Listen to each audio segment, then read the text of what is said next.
And welcome back. जी जनाब, जब हम इश्क मोहब्बत की बात करते हैं तो I think one of the favourite classic songs of Pakistan is sir किए ये पहाड़, ढूंढा है तुझे सहराओं में दरियाओं में हर तरफ। लेकिन जी इससे इंस्पायर होकर हम देखते हैं कि बहुत सारे को पहमा पाकिस्तान में ये एक बड़ा फ्लरिशिंग फील्ड है। A lot of man, a lot of women और हर उम्र के लोग इसमें अब इंटरेस्ट ले रहे हैं। और आपके लिए अच्छी खबर ये लेके आए हैं कि आज आपकी मुलाकात हम कराएंगे the youngest mountaineer who has submitted the Everest. और इनको ब्रॉड बॉय के नाम से जाना जाता है बिकॉज इन्होंने ब्रॉड पीक को सर किया, जिसके लिए इन्होंने सप्लीमेंटल ऑक्सीजन का भी इस्तेमाल किया। लेकिन all this at the tender age of 17, यानी सिर्फ 17 साल की उम्र में Shehroze Kashif becomes the youngest Pakistani to summit the Everest. आइए सबसे पहले इनके हवाले से आपको दिखाते हैं ये रिपोर्ट।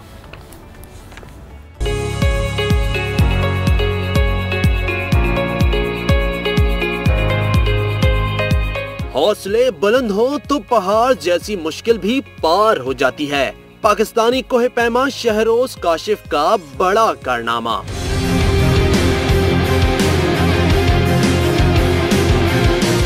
बुलंद तरीन चोटी माउंट एवरेस्ट पर सब्ज हिलाली परचम बुलंद कर दिया। 8,849 मीटर बुलंद माउंट एवरेस्ट दुनिया की सबसे बुलंद चोटी है, जिस पर शहरोज़ सब्ज हिलाली परचम लहराने वाले कम उम्र पाकिस्तानी कोहे पैमा बन गए।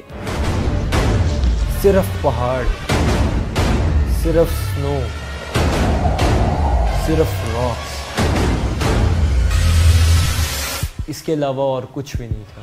शहरोज़ 17 साल की उम्र में ब्रॉड पीक पर कौमी परचम भी लहरा चुके हैं।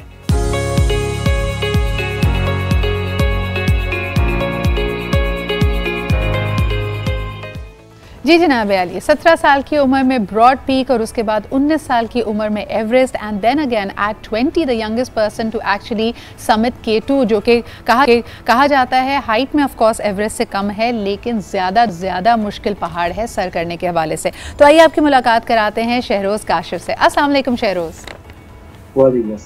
क्या हाल चाल है आपके? You are known as the Broad Boy. 17 साल की उम्र में you summited the Broad Peak. मुझे ये बताइएगा इतनी कम उम्री में ये इंटरेस्ट कैसे हुआ और घर वालों ने इजाज़त कैसे दी? आपका ये देखते देखते ना आपका इंट्रोडक्शन, मुझे अभी एक ट्वीट आई है, उन्होंने कहा जी मुझे तो वो घर में एक दायरा बना हुआ है, पड़ोस की दुकान से भी आगे जाने नहीं देते घर वाले। आपको ये पहाड़ चढ़ने की इजाज़त कैसे मिल गई? बचपन से ही मुझे इस चीज़ का शौक था, कोई थ्रिलिंग, कोई एडवेंचर चीज़ें करने का। और अल्हम्दुलिल्लाह मेरे फादर ने इस चीज़ को सपोर्ट किया। बिल्कुल ज़्यादा रोना धोना नहीं पड़ा इस चीज़ के लिए, बल्कि मेरे फादर ने ही मुझे बताया और ये दिखाया कि what is this kind of sports, ये भी कोई स्पोर्ट्स है पाकिस्तान के अंदर। ना start climbing and trekking when I was 11 years old. मेरे फादर ने जो है वो बिल्कुल वो नहीं किया, बल्कि उन्होंने कहा कि इट्स अ हेल्दी एक्टिविटी है, आप जो है वो नेचर को एक्सप्लोर करते हो जाके, तो I think you should go for it. तो शहरोज़ मुझे बताओ इससे तुम्हारी पर्सनालिटी में क्या फ़र्क आया? क्योंकि जहाँ तक मैं समझ पाई हूँ और अभी हम पैकेज में भी देख रहे थे कि दूर दूर तक सिर्फ पहाड़, सिर्फ चट्टानें, सिर्फ बर्फ़ और इतने दुश्वार रास्तों में आप ऑलमोस्ट इतने अकेले होते हैं। टीन एज में अमूमन लोग कंपनी सीक आउट करते हैं, दोस्तों को सीक आउट करते हैं, तो इतना अरसा अकेले रहना और फिज़िकली इतने स्ट्रेनस एक्टिविटी में रहना, इसने आपकी शख्सियत पे क्या असरात छोड़े हैं? How are you as a person now? Mountains ने मुझे 19 साल की उम्र में काफ़ी बड़ा कर दिया है। हाँ, तो आई थिंक सो कि मेरी पर्सनालिटी पे बहुत ज़्यादा इफेक्ट आया इस चीज़ का। मुझे चीज़ों को ऑब्जर्व करना आ गया है, मुझे जो है वो डिसीजन मेक करना आ गया है, और बहुत सी ऐसी चीज़ें हैं जो कि 19 साल की उम्र में आपको नहीं आती। तो आई थिंक सो कि आई हैव अचीव्ड दैट।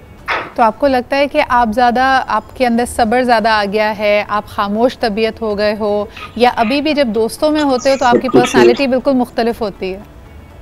जी, दोस्तों में मेरी पर्सनालिटी बिल्कुल मुख्तलिफ होती है, और मतलब दोस्तों में आप एज अ माउंटेनियर नहीं होते हो, एज अ दोस्त होते हो। हाँ। तो आई थिंक सो कि you have to be like water, जिस प्याली में जाओ उसका शेप इख्तियार कर लो। अच्छा, एक चीज़ जो मुझे बहुत अच्छी लगती है with my interaction of the mountaineers, कि आप एक स्ट्रैटेजी या एक ट्रैक तो ज़रूर बनाते हो, लेकिन फिर नेचर का एक अपना तरीका होता है, अंदाज़ होता है। कई दफ़ा आपके प्लान्स चेंज होते हैं या उसमें सेटबैक्स होते हैं, मौसम इस काबिल नहीं है कि आप आगे बढ़ सको तो आपको रुकना पड़ता है, या जो चीज़ आपने सोचा होता है कि 1 घंटे में आपकी इतनी प्रोग्रेस होगी, आप नहीं कर पाते हो। तो जब इस तरह के फेलियर्स और सेटबैक्स होते हैं, अपने आप को कैसे मोटिवेट करते हो शेहरोज़? I don't think so कि मैं इसको फेलियर में काउंट करूंगा, because mountain is something कि you don't know what's gonna happen next. Yes. तो खैर माउंटेनियरिंग में ये भी है कि आप हर पॉसिबिलिटी सोचते हो, आप लीस्ट भी सोचते हो, आप बेस्ट भी सोचते हो। तो आपको लगता है कि ये जो फ्लेक्सिबिलिटी है आपकी पर्सनालिटी में, ये आपकी स्ट्रेंथ है? आई थिंक सो कि आपका जो माइंड मेकअप है, जिस माइंड के साथ आप अपने घर से निकलते हो ना, आई थिंक वही आपकी सबसे बड़ी स्ट्रेंथ होती है। सही। क्योंकि वो सबसे मुश्किल पार्ट होता है आपकी पूरी जर्नी का। और आई थिंक सो कि अगर आप ये काउंट करते हो कि मैंने ये स्ट्रेटजी बनाई थी और ये स्ट्रेटजी काम नहीं आई है, तो you always have a plan B and सी।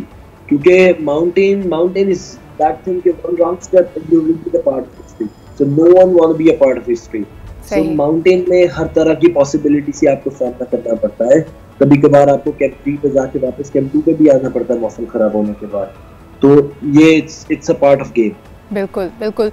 मुझे ये बताओ शेहरोज़ के व्हाट नेक्स्ट, यानी माशाल्लाह K2, एवरेस्ट, ब्रॉड पीक, आगे क्या करने का इरादा है and how are you shaping your career? इसके अलावा प्रोफेशनली भी you want to be a professional mountaineer, या इसके अलावा भी पढ़ाई और क्वालिफिकेशंस की तरफ तुम्हारा ध्यान है?